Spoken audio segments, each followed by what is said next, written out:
Hi everyone, welcome back to the channel. In this video, Andrew explains how woman broke the societal contract of monogamy. Biologically, I'm explaining why men are always going to be more tempted to cheat than women. That's what I'm trying to explain. Okay. A woman isn't even tempted to cheat unless she's broken. The only kind of woman who's tempted to cheat is a woman who's been slept with too many men anyway and her mind is broken. Women, by and large, their natural inclination is to be loyal. Correct. And a man, his natural inclination is not to be loyal. Correct. And I'm only saying this before I answer your question so we understand that when we talk about loyalty and monogamy, we are talking about women saying, you should want to do what I naturally want to do, and a man doesn't naturally want to do it. It's like a woman saying to a man, you should want to put on makeup. And they'll be like, well, no, I could, but I don't really want to. Right. Society might tell me I should, but I don't want to. You want to do this.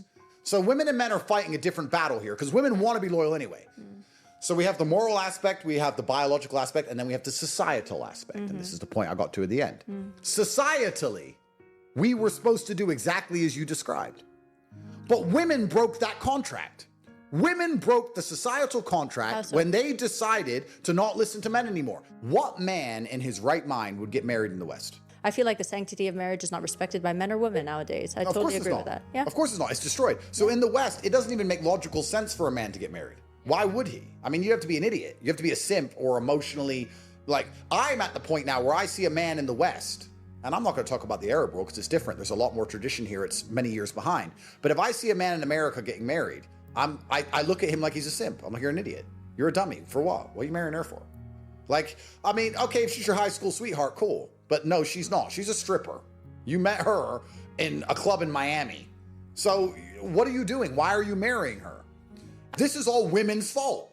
Women did this. We were perfectly prepared with the societal setup until women said they didn't want to listen to us. They wanted to be sexually liberated. They wanted to run around and sleep with whoever they wanted. They didn't want to listen to their fathers. They didn't want to listen to their husbands. And they want to be out there doing whatever. And then they want to flip and reverse it because they don't want responsibility.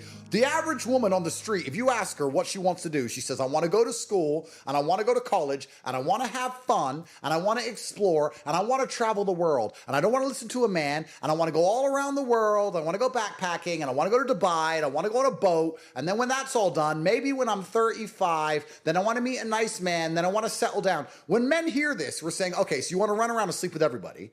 You want to be a slut. And then you want some dude to pick up and pay the bill at the end. No, I don't want to do that. Any man who's optimized for competence refuses to do that.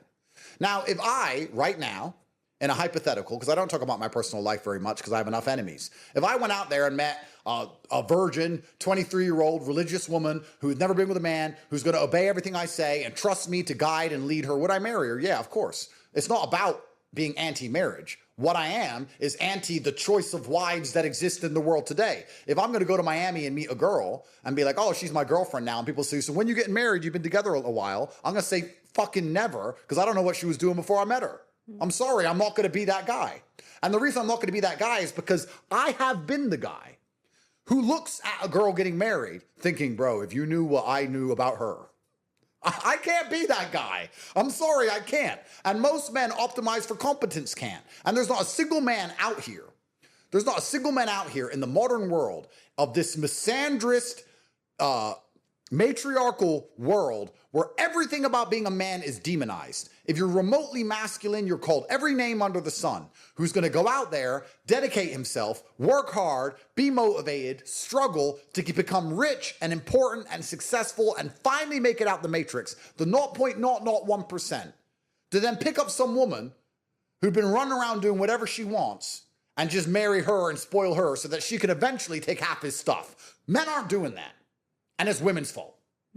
I see that. I mean, I'm Arab. I know what men feel here and I know what they think. And for a lot of men, when it's a woman, obviously not a girl that dated a couple of guys before she met somebody, but the one that's running around and chasing the money and chasing the boats, no man I know would want to marry a girl like that. Thanks for watching. If this message made you think, like the video, share it, and subscribe for more real talk.